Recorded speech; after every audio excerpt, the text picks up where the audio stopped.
श्रेया रुद्र से बोलती है, अभी मैं सिर्फ 20 साल की हूँ और जब तक मेरी उम्र 21 साल की नहीं हो जाती तब तक ये शादी गैर कानूनी होगी। तो आपको 1 साल इंतजार करना पड़ेगा। तब तक आप मेरे करीब नहीं आएंगे और ना ही मुझे छूने की कोशिश करेंगे। रुद्र उसकी बात सुनकर पीछे हट जाता है और कुछ सोचने लगता है। श्रेया मन ही मन भगवान को याद कर रही थी कि रुद्र उसकी बात मान जाए। रुद्र फिर उसकी तरफ देखता है और बिना कुछ बोले कमरे से बाहर चला जाता है। श्रेया ये देखकर खुद में बोलती है, इस शैतान ने मेरी बात मानी या नहीं, बिना कुछ बोले चला गया। रुद्र के जाने के 5 मिनट बाद एक औरत फिर कमरे के अंदर आकर सर झुकाकर बोलती है, बहुरानी। श्रेया उसकी तरफ देखती है। उस औरत ने हाथ में नाइट सूट पकड़ा हुआ था। वो नाइट सूट बिस्तर पर रखते हुए बोलती है, सर ने बोला है कि आप ये पहन लीजिए। श्रेया, पर मेरे कपड़े कहाँ हैं? मैं अपने कपड़े लेकर आई थी। मेरा सूटकेस वो कहाँ है? नौकरानी, वो हमें नहीं पता, हमें बस इतना ऑर्डर मिला है कि हमें ये कपड़े आपको देने हैं। इतना बोलकर वो कपड़े रखकर चली जाती है। श्रेया उन कपड़ों की तरफ देखती है। वो कपड़े दिखने में काफी महंगे लग रहे थे। श्रेया फिर बाहर दरवाजे की तरफ देखती है। दरवाजा खुला हुआ था। वो दरवाजा लगाकर जल्दी से कपड़े चेंज करती है और बेड पर लेटते हुए बोलती है, इससे पहले कि ये वापस आ जाए और फिर से फर्स्ट नाइट की बात करे, मुझे सो जाना चाहिए। ये बोलकर वो तुरंत कपड़े चेंज करके बेड पर लेट जाती है। 1 घंटे बाद रुद्र कमरे में वापस आता है। दरवाजे की आवाज सुनकर श्रेया चादर को पकड़ लेती है। वो अभी तक सोई नहीं थी। शायद जगह बदलने के कारण उसे नींद नहीं आ रही थी, या फिर रुद्र का खौफ था, ये तो वही जाने। वो मन ही मन बोलती है, रोज तो बेड पर जाते ही सो जाती हूँ, आज इतनी देर से सोने की कोशिश कर रही हूँ पर नींद ही नहीं आ रही, और अब ये खड़ूस भी वापस आ गया। रुद्र श्रेया की तरफ एक नजर देखता है। वो फिर अलमारी से शैंपेन निकालकर पीने लगता है।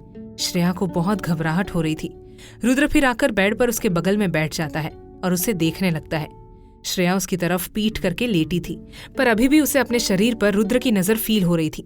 रुद्र अभी भी बिना पलक झपकाए उसे ही देख रहा था। उसके ऐसे देखने से श्रेया को बहुत ही अनकंफर्टेबल फील हो रहा था। श्रेया अपनी आंखें बंद किए हुए ही सोचने लगती है, ये मुझे ऐसे घूर क्यों रहा है, सो क्यों नहीं जाता। वो ये सब सोच ही रही थी कि तभी उसे अपने पेट पर हाथ महसूस होता है। वो समझ गई थी कि रुद्र ने उसके पेट पर अपना हाथ रखा है। रुद्र उसके नाइट सूट की डोरी खोल देता है और उसके पेट को अपने हाथों से दबाने लगता है। श्रेया चुपचाप बिना हिले वैसे ही लेटी हुई रहती है।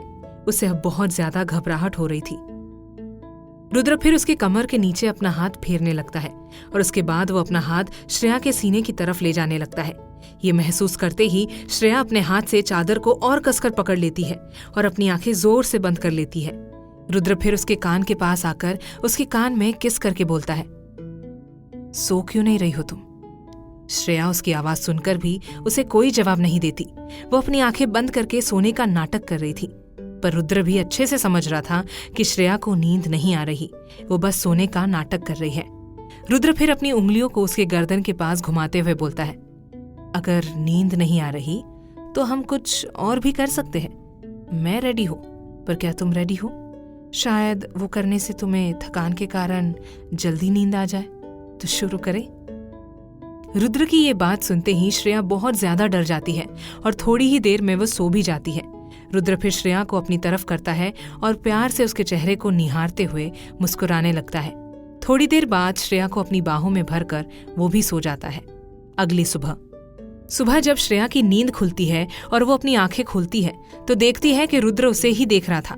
श्रेया ये देखकर जल्दी से बैठकर मन ही मन सोचने लगती है, ये क्या रात भर मुझे ऐसे ही घूर रहा था? बड़ा ही चिपकू है, मैं भी कहाँ फंस गई। रुद्र उसके करीब आकर बोलता है, गुड मॉर्निंग। श्रेया भी धीरे से उसे गुड मॉर्निंग बोलती है। रुद्र फिर उसे घड़ी की तरफ देखने का इशारा करता है। श्रेया घड़ी की तरफ देखती है, उसमें सुबह के 11 बज रहे थे। रुद्र उससे बोलता है, देखो तुम कब से सो रही थी, तो तुम क्या रोज इतने बजे ही उठती हो?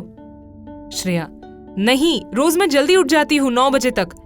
रुद्र उसकी ये बात सुनकर हल्का मुस्कुराते हुए बोलता है, अच्छा बहुत जल्दी उठती हो तुम 9 बजे, पर एक बात मेरी ध्यान से सुन लो, कल से तुम 5 बजे उठोगी जब मैं उठता हूँ।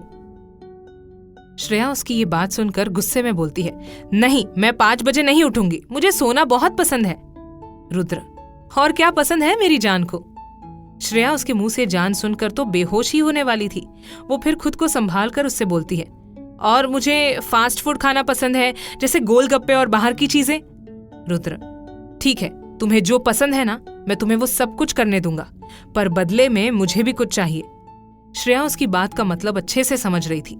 वो गुस्से में बोलती है, आपकी सुई फिर से एक ही चीज पर अटक गई ना। देखिए रुद्र जी, 1 साल तक आपको इंतजार करना पड़ेगा।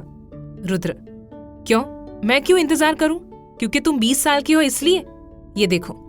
इतना बोलकर रुद्र उसके सामने एक सर्टिफिकेट आगे कर देता है जिसमें श्रेया की उम्र 21 साल की थी।